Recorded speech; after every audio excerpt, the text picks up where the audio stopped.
but we do have rats and mice in this apartment, which we've killed 8 in mine alone. Right now on News 8, unlivable conditions. A Quad City apartment notorious for problems is suddenly shut down. Why people living there say they had no warning.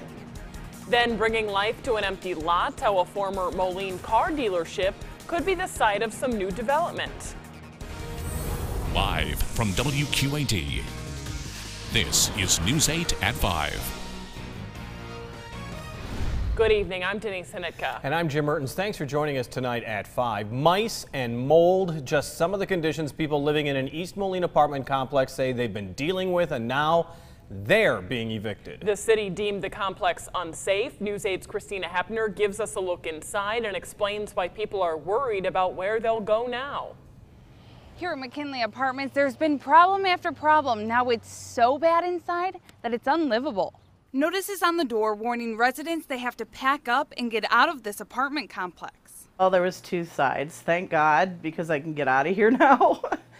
And then, because I didn't have the money to go anywhere. Joan Vargas has lived at McKinley Apartments for 13 years and has only seen it go downhill. We've already lost our furniture because it was infested with mice and roaches. Water damage and mold all over the ceilings. Piles of trash in abandoned apartments. Ooh, there goes one right there. Yuck. Bugs crawling all over, and the smell of garbage fills the building. Living like this, for some, is better than not having anywhere to go. Vargas wasn't prepared to have to get out of her home so fast. And then to give us 12 days to get out, knowing we work, we have children, we've got school coming up, so it's horrible. East Moline Inspections Coordinator Kimberly Grandinetti tells News 8, "We have had an ongoing history with this property for code violations, and the property owner filed bankruptcy rather than comply." We were paying rent to the owner, Robert Simmons with Pennant Incorporated, and thought that the bills were being paid, and they weren't. The building, now bank-owned, has an outstanding water bill of almost $20,000. With all of the problems, the city doesn't have the funds or utilities to fix it and deemed it unfit to live in. And I just feel totally deceived, totally robbed. He was continuing to take rent, even knowing he was going to be leaving the property. Vargas has found another apartment, but isn't able to move in until the end of the month. We've got till tomorrow to get out. Hopefully the city will give us a couple of days extension, because if not, we're going to lose everything. Leaving her and other residents scrambling to pack up and leave. The city is locking the doors early next week, and the fate of the building is unknown. Reporting in East Moline, Christina Hepner, WQAD News 8. And the city also says that people living there can now request a letter stating the apartment is unsafe to get help with emergency housing placements. New tonight at 5, one woman hospitalized for possible heat exhaustion in Moline. It happened about an hour ago during the disc golf tournament in Prospect Park in Moline. Players say the woman was competing in the tournament. A medic telling News 8 she was showing signs of heat exhaustion, but they won't know for sure until she gets to the hospital. Well, that hot and humid stretch of weather sticking around tonight. As you can see, it can be pretty dangerous. Yeah. Chief Meteorologist James Zahara in tonight with a check of those temperatures out there, James. Hi there. It's going to stick around for not just tonight, but in the days ahead, that's for sure. Take a look at what we have as far as the heat advisories and excessive heat warnings. That is now stretched across around the southern half, southwestern half, I should say, of the viewing area. And this is really not going to change much at all, folks. I'm going to stress this for the rest of this work week, and that does include the first half of the weekend.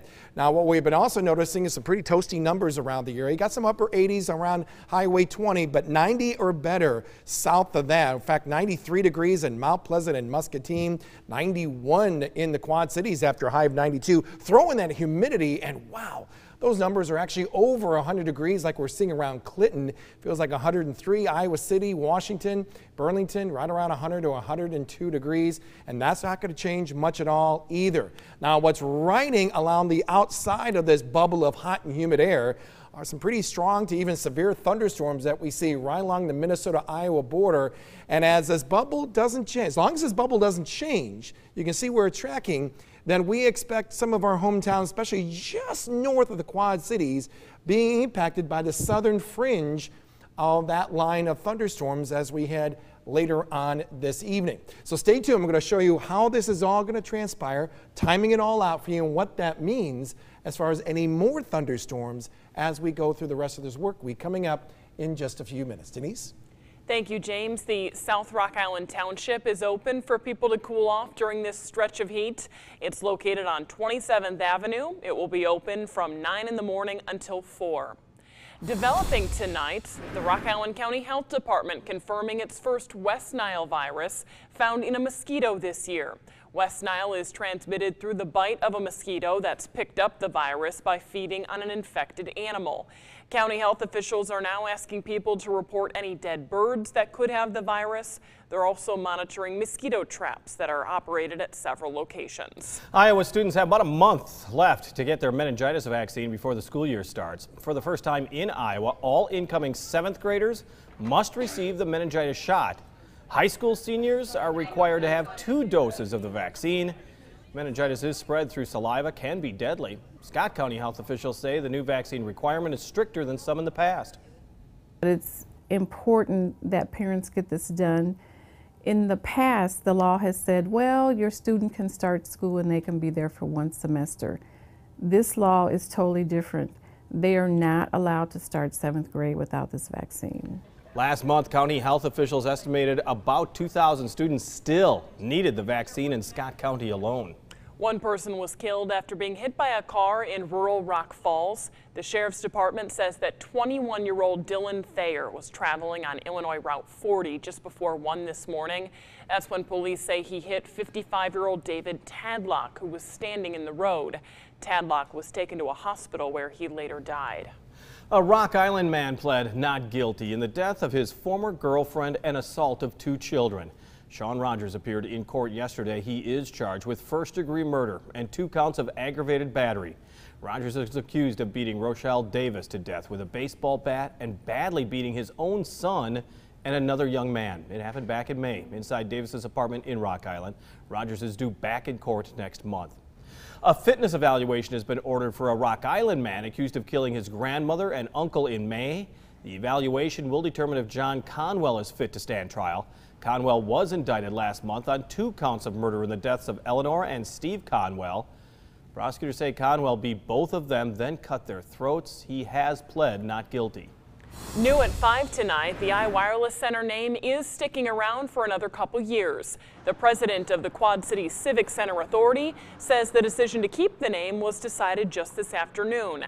That's despite the news of iWireless ending their sponsorship of the iWireless Center this month.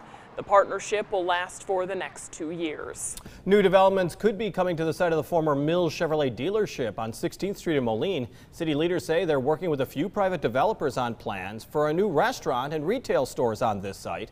The plans include keeping the dealer's body shop open, but could add up to 5 new tenants to the actual building. Mills Chevrolet relocated its business to Davenport last year. An official proposal is set to go to the City Council the first week of August. The director of the Quad City International Airport says he's trying to look for new development as well. Airport officials held a breakfast meeting this morning with Quad City mayors and community leaders. Right now, the airport trying to make up for more than $510,000 in lost revenue.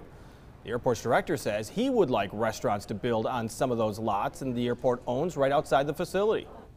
I've talked about trying to see if I can get a Portillo's or an Olive Garden or something that way. Then I find out from my people I'm dealing with that they want to go to places that have the bodies and not.